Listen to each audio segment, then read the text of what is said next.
8h à Bangui, 8h sur toute l'étendue du territoire. Mesdames et messieurs, bonjour et bienvenue dans ce journal dont voici les détails. Nous ouvrons ce journal par l'actualité présidentielle pour vous signaler que, après avoir effectué une mission de lien de coopération bilatérale et multilatérale avec le monde arabe au profit de la République centrafricaine, c'est dans la nuit du vendredi 12 septembre que le président de la République, chef de l'État, professeur Faustin Archange Touadéra, a foulé le sol marocain à Casablanca en vue de prendre part aux côtés des autorités marocaines aux travaux de la table ronde pour le financement du PND 2024-2028. Suivez ce reportage de Bienvenue Bissayo depuis Casablanca.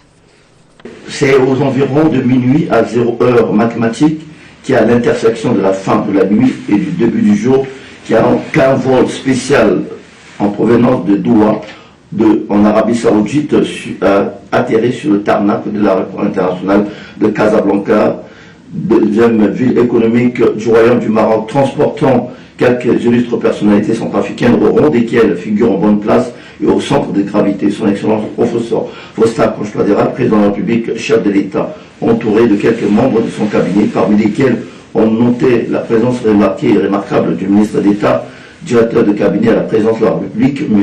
Obed Namsio, et bien d'autres augustes personnalités qui ont bien voulu faire le déplacement de Casablanca. Dès sa descente de l'avion, le numéro 1 centrafricain a été accueilli par le Premier ministre chef du gouvernement, Félix Mouloua, qu'assistait le premier vice-président de l'Assemblée nationale centrafricaine, en l'occurrence l'honorable Évariste Gamana, aux côtés de qui on note également la présence de Mme Netofé Sylvie Baipo, ministre centrafricain en charge des Affaires étrangères et des Centrafricains de l'étranger, et quelques membres du gouvernement qui se sont mobilisés pour la cause. De l'aéroport international de Casablanca, un escorte blindé, bien blindé avec une sécurité de fer, a conduit le chef de l'État, son excellence professeur Faustin Archange Touadéra, en direction de l'hôtel Hayat Regency pour votre gouverneur, le président de la République, chef de l'État, son excellence professeur Faustin Archange Touadéra, et sa suite sont à Casablanca en vue de participer aux travaux de la table ronde des investisseurs pour la recherche du financement du plan national de développement en après PND auprès des bailleurs de fonds prévus du 14 au 15 septembre 2025. Restons toujours à Casablanca où sachez que le lancement officiel des travaux de la table ronde d'investissement pour le financement du plan national de développement et de la République centrafricaine PND RCA 2024-2028 a eu lieu hier dimanche. Dans son discours, le président de la République, professeur Faustin Archange Touadéra, a rappelé que ce programme vise à prospérer le développement de la République centrafricaine. Suivez un extrait de son discours. Ce plan, dont les grandes articulations vous seront présentées tout à l'heure, vise, entre autres, à atteindre une croissance annuelle moyenne du produit intérieur brut réel de 4,2% entre 2024 et 2028, de réduire l'incidence de la pauvreté de 68,8% à 62% en 2028, de réduire le taux de mortalité infanto-juvénile de 99 pour 1000 à 45 pour 1000 en 2028, d'améliorer le taux d'accès à l'électricité de la population de 17% à 40% en 2028, d'améliorer le taux d'accès à l'eau potable de 37% à 60% en 2028. Distingués invités, chers amis,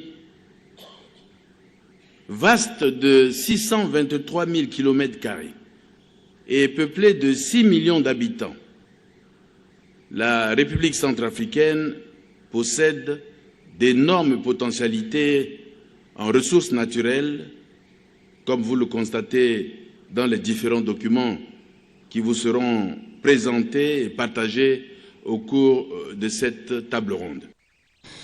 Quittons le Maroc pour la République centrafricaine, précisément à Bangui, où la clôture de l'atelier de validation de l'avant-projet de la loi fixant le cadre juridique à l'exercice de profession de l'architecte en République centrafricaine a pris fin ce vendredi dernier dans la salle de conférence de l'adjectif CAF à Bangui, en présence du directeur de cabinet du ministère de l'Urbanisme, M.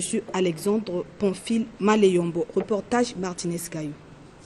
Durant 2 jours, les participants, représentants des différentes entités conviées, ont procédé à l'examen de l'avant-projet de la loi fixant le cadre juridique relatif à l'exercice de la profession d'architecte en République centrafricaine. Cet atelier a permis l'enrichissement du projet de la loi avant son acheminement selon la procédure établie en la matière à l'institution compétente.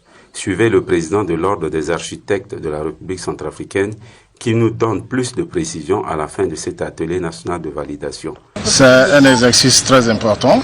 Vous savez que depuis 1990, l'Ordre centrafricain des architectes a été créé par un décret qui a été pris par le feu président Kolimba. Et depuis ce temps, les architectes fonctionnent que sur ce décret. Entre-temps, il y a eu beaucoup d'évolutions en matière d'architecture et l'autre ministère de tutelle a jugé nécessaire que nous venions essayer d'améliorer nos textes pour répondre aux défis de l'heure, si je peux dire comme ça.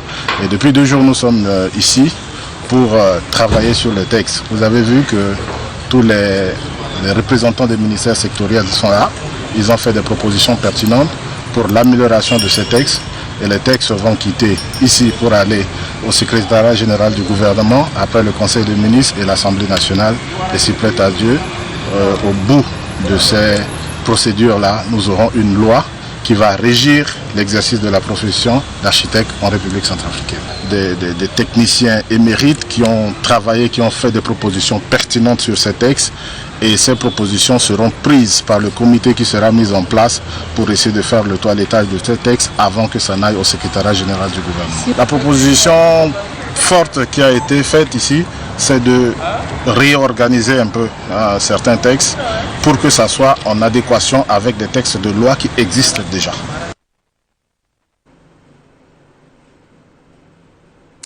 Et puis un ouf de soulagement pour les orphelins du 9e arrondissement de Bangui en instance de reprendre le chemin de l'école. Par conséquent, des kits scolaires leur ont été offerts par la Fédération des associations des femmes entrepreneurs de Centrafrique, en abrégé FAFECA. Un reportage signé Bernie Lacoué. Une rentrée positive, c'est en ces mots que la Fédération des associations des femmes entrepreneurs de Centrafrique, FAFECA, en partenariat avec certaines autorités de la place, a volé au secours des orphelins fréquentant l'école Cité Élevage, une école publique située dans le 9e arrondissement de la ville de Bangui pour des raisons géographiques, qui a servi de cadre à l'apprentissage des enfants n'ayant pas des parents pour leur prise en charge. Venir en aide aux enfants orphelins, c'est vraiment un geste louable à saluer. Ces enfants, ils ont perdu leur papa, leur maman, et bientôt ils vont rentrer à l'école. Et que s'ils n'ont pas les outils, les matériels pour aller cette année à l'école, ça va les frustrer. C'est par rapport à ça que nous avons pensé, ensemble avec la FAFECA, pour leur amener cette petite aide. On a voulu faire comprendre aux enfants qu'il faut être propre avant d'aller à l'école. Tout d'abord, nous sommes des mamans. Qui dit FAFECA, on parle d'une fédération des associations de femmes, donc des mamans. On a pensé à nos enfants, on a pensé aux enfants du 9e arrondissement, on a pensé aux orphelins du 9e arrondissement. On a lancé cette activité sur 5 ans. Là, on va cibler les secteurs, on va cibler les arrondissements, on va cibler les établissements. On ira faire du porte-à-porte. Mais on a d'abord pensé au 9e arrondissement parce qu'on avait d'abord un partenaire officiel qui est M. Omer Albon. Et puis on a voulu commencer par ici.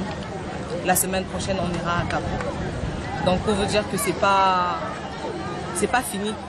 C'est un début et ensemble, on va réussir. Pour ces entrepreneurs, ces kits scolaires distribués à plus de 100 élèves faciliteront la rentrée des classes qui s'annonce déjà à grands pas dans toute la République.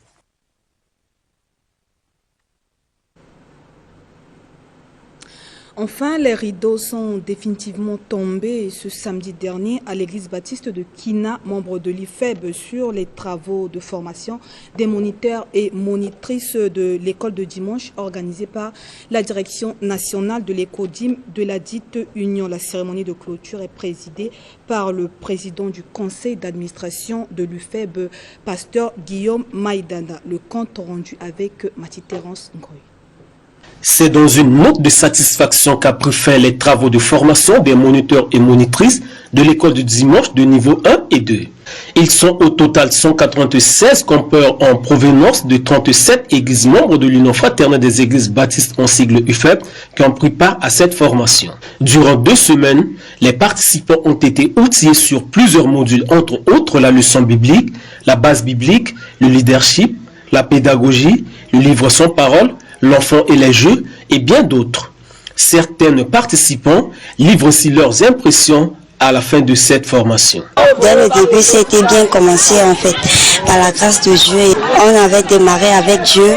Il était là au début comme Alpha et il était présent avec nous comme Emmanuel. Par la fin, aujourd'hui, il est là avec nous comme Oméga. Et tous a été bien passé par la grâce de Dieu. Et Jésus même nous dit en fait, laissez les petits enfants venir à nous, car le royaume des cieux est à eux. Et voilà, ce qui m'a vraiment motivé dans cette formation, j'ai vraiment appris beaucoup de choses, ce qui m'a vraiment touché au cœur en fait. Je vais me mettre en pratique. Je suis prête parce que être une monitrice, c'est une vocation. Et je crois et je sais que c'est Dieu qui me l'a donné. Et j'ai la foi avec ce qui est en moi. Et la grâce de Dieu va m'accompagner. Avec ça, je vais apprendre avec les enfants. Et donc, je suis vraiment très motivée par là. En fait. Cette formation de 2 semaines nous a permis de nous perfectionner. On a reçu beaucoup de choses que nous ne connaissions pas avant. Aujourd'hui, cette formation nous a vraiment ouvert les yeux parce que avant, on ne savait pas comment préparer les leçons ou bien une fiche. Mais maintenant, grâce à cette formation, on sait comment faire les diagnostics des leçons et puis enseigner correctement pour gagner des âmes à l'Éternel. C'est une vocation. Dieu nous appelle à faire son travail partout dans le monde et nous devons obéir à son appel. C'est pourquoi j'ai obéi de venir participer depuis 2017 comme monitrice et c'était rare de participer à une formation comme ça. Et aujourd'hui, on a eu cette occasion maintenant d'être bien formés et d'aller bien évangéliser les enfants. Nous sommes comme les pasteurs des enfants. Je suis prête à mettre en pratique tout ce que nous avons appris ici durant cette formation. Notons que cette promotion est baptisée Josué Relève, tirée du livre de Josué, le chapitre 1, les versets 1 à 9.